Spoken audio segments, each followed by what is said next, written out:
At Dot and Company, we believe that all agencies deserve amazing account managers and that all of those account managers deserve to be supported, encouraged, and loved on. That's why we started CAM Community, a membership only for account managers. And inside, you'll gain access to the exact training we use to train our own client facing account managers, but also access to all of our SOPs, processes, and live trainings on a variety of topics. If you're an account manager, this is the place you've been waiting for. Learn more at dotandcompany.co/CAM community. Life can be challenging, and if you're an agency owner, maybe you're just getting started, maybe you've been here for a little while, you know that there's a lot of things that are flying at you when it comes to growing your agency. And so I have invited one of my good friends in the industry, Raul, on to talk about his blueprint for scaling marketing agencies. And I promise you, you are not going to want to miss this one. He has coined the term do good work for his agency, and that is exactly what his team does. So I want to give you a really good glimpse into how he helps scale marketing agencies. I promise you're going to learn a thing or two, and you're going to learn how you can implement some things today into your agency that make a huge impact. So let's get into this episode of the Happy Clients Podcast, and I can't wait for you to meet Raul. Welcome to the Happy Clients Podcast, brought to you by Dot and Company. Whether you're a virtual assistant, an agency owner, or a client-facing account manager, we all deal with clients. Lucky for you, client management is what we do best. Now, let's dig in, chat cam life, and have some fun along the way. Cheers to Happy Clients. Welcome to the Happy Clients Podcast. I'm super excited to have you on. I know we've been probably talking about this for years, getting together and podcasting, but welcome to the show. Thanks for having me, Taylor. So let's kind of dig into it. I know you work like tons with agencies, and you have grown your own and you've had some really huge success, but I just want to run through how you got here. Can you kind of fill us in on your background and how you landed on working in the crazy agency world? Well, it's kind of by accident. So in 2015, I was trying to start a software company. And part of that process, you got to interview the market and figure out what their needs are and see if you can solve it with software. We interviewed multiple markets, and then we got to the point where I partnered with a dude from Brooklyn because we were all remote. This was back in the Skype days. Partnered with a dude, we decided to start a company. We started researching. We found that the markets that we were talking to wanted to get marketing services because they were lacking in sales or leads. So we figured that out and we created our first agency. I'm in San Diego. He's in New York. It's a Brooklyn company. I think I looked at the roster maybe 2-3 months ago. We had like 19 clients back then. That took me out of my day job. But we were building something because I love being the technician back then. I love building the funnels. I love connecting the automation. That was just me because I was just like enthralled with everything. I was absorbing everything for digital marketing.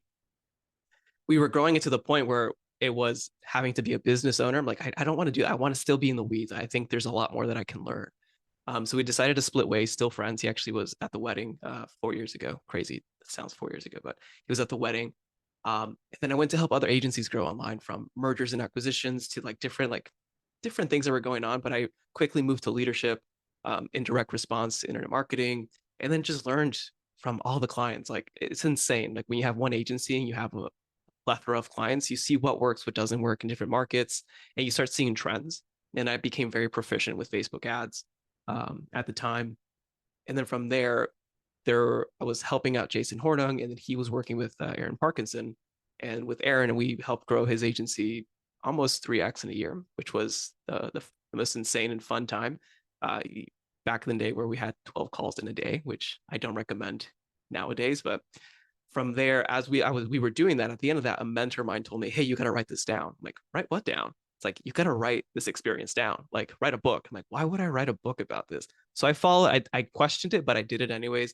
I didn't write a how to grow an agency book. I wrote here are the principles that I used as we scaled to this level, from operations to leadership to philosophy. Like, why are you building what you're building? And you have to be very intentional, because I came across a lot of different people in that time, and still do, that are building for the wrong reasons. So from there, that turned into consulting and helping other agencies grow 2 to 5x their MRR and ARR.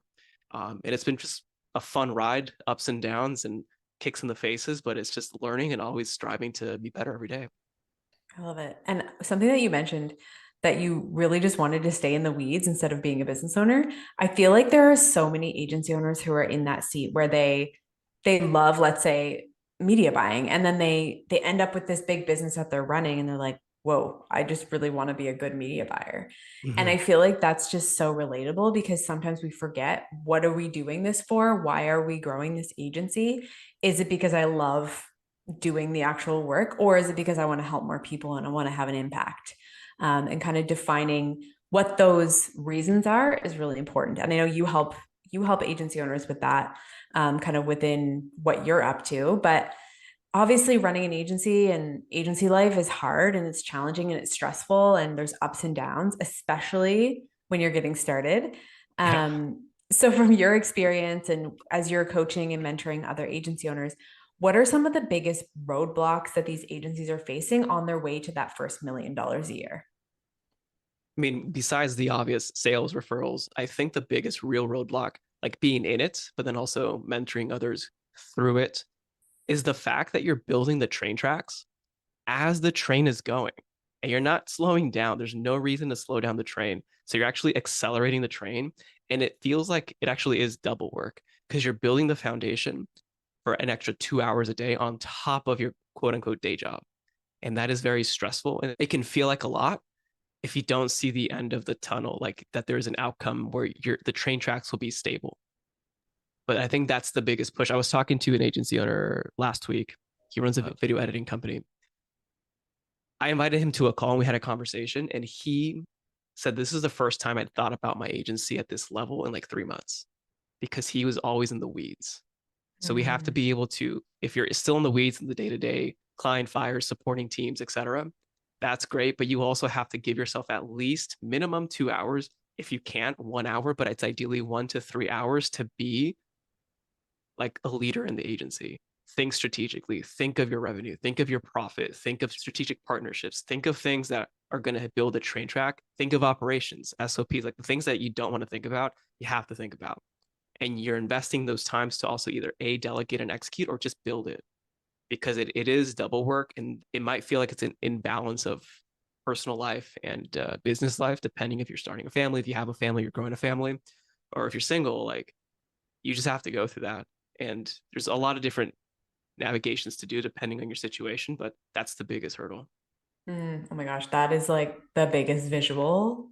And I think we all need that, all of us listening right now.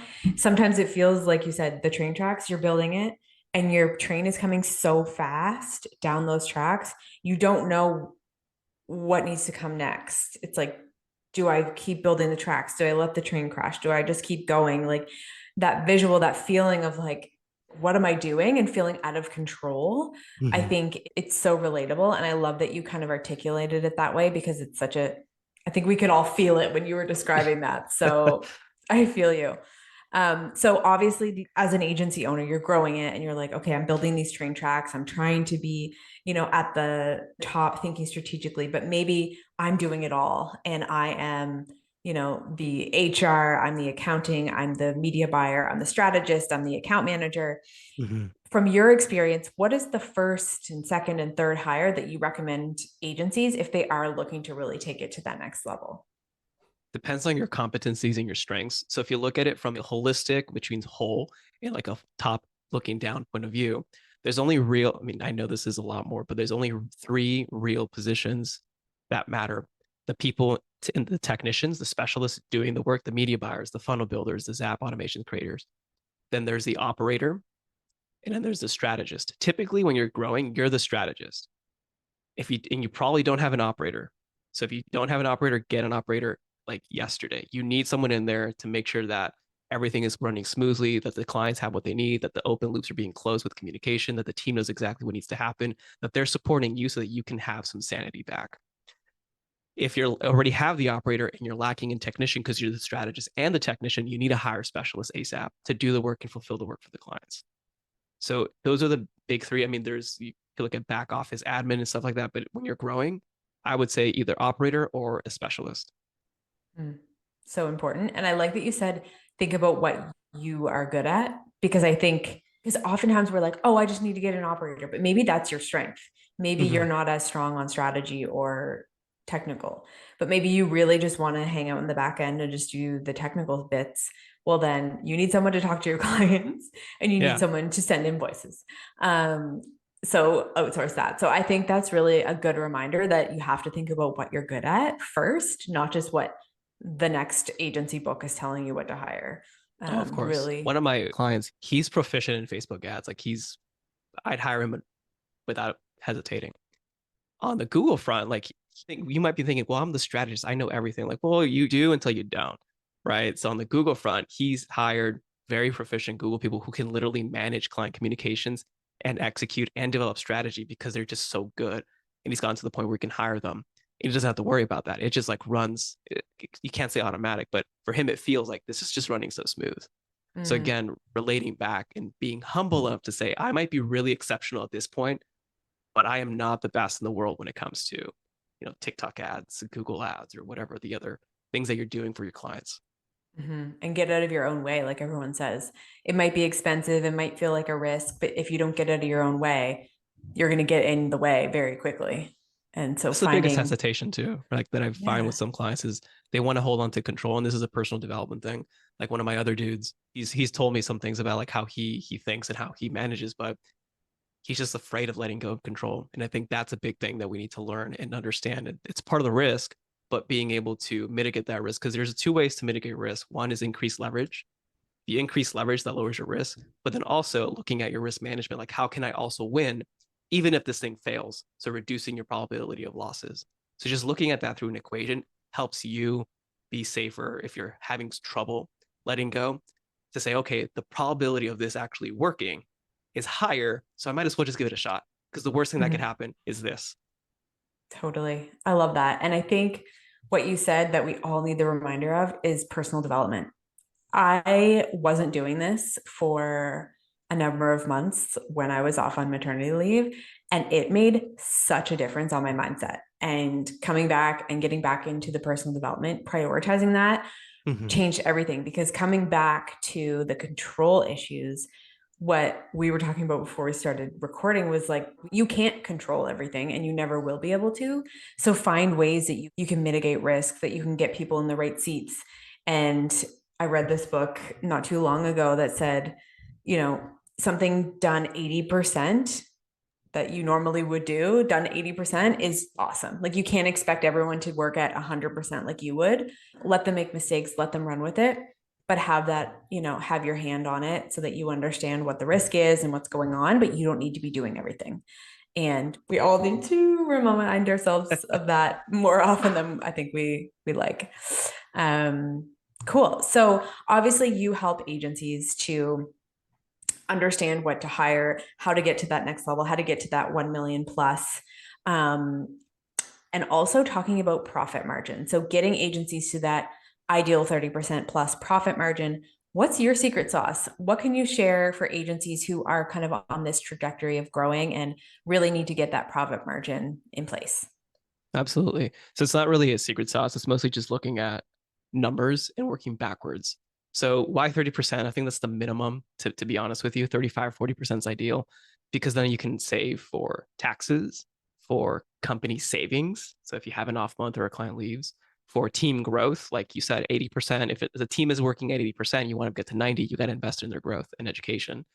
Um, Team retreats or growth initiatives, like how can you celebrate with the team and how can you help the company grow, investing in growth. And then also, this is the biggest one, and this is why agency owners come to me, is owner's equity. It's like, hey, I'm not paying myself well enough.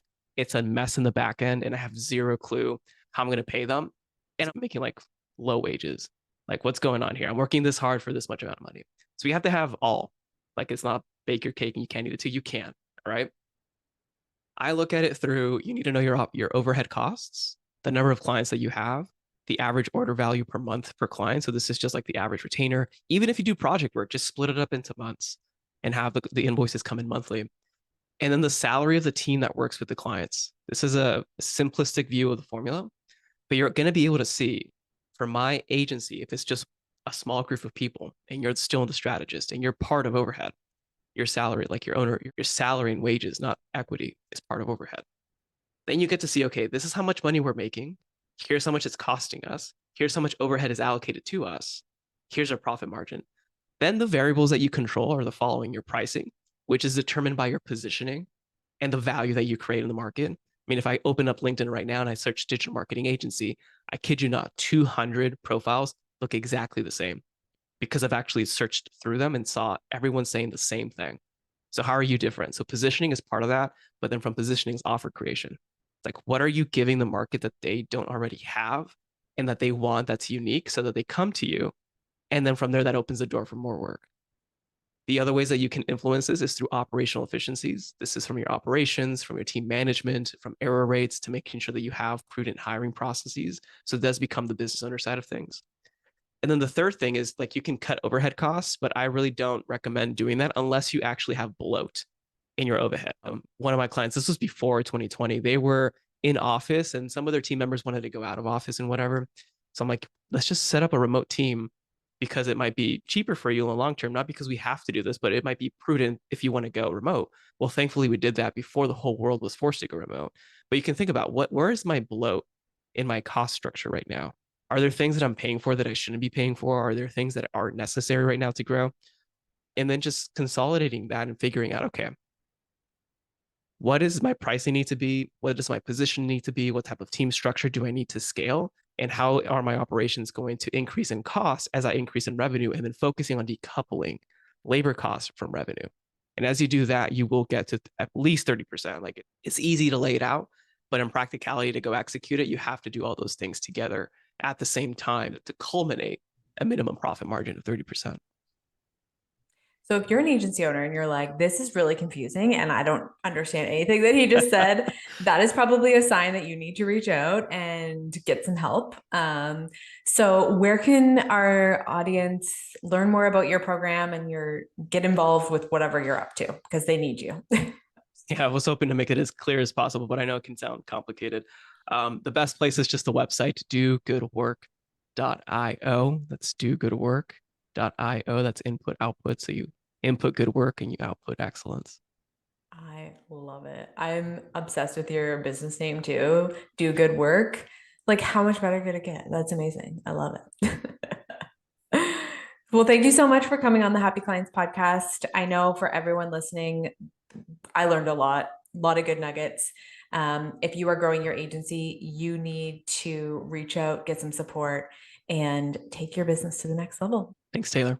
Thank you so much for listening into another episode of the Happy Clients podcast. If you're an agency owner and you want to learn more about how we help agencies scale with premium account management services, head over to our website, www.dotandcompany.co. Here's to happy clients.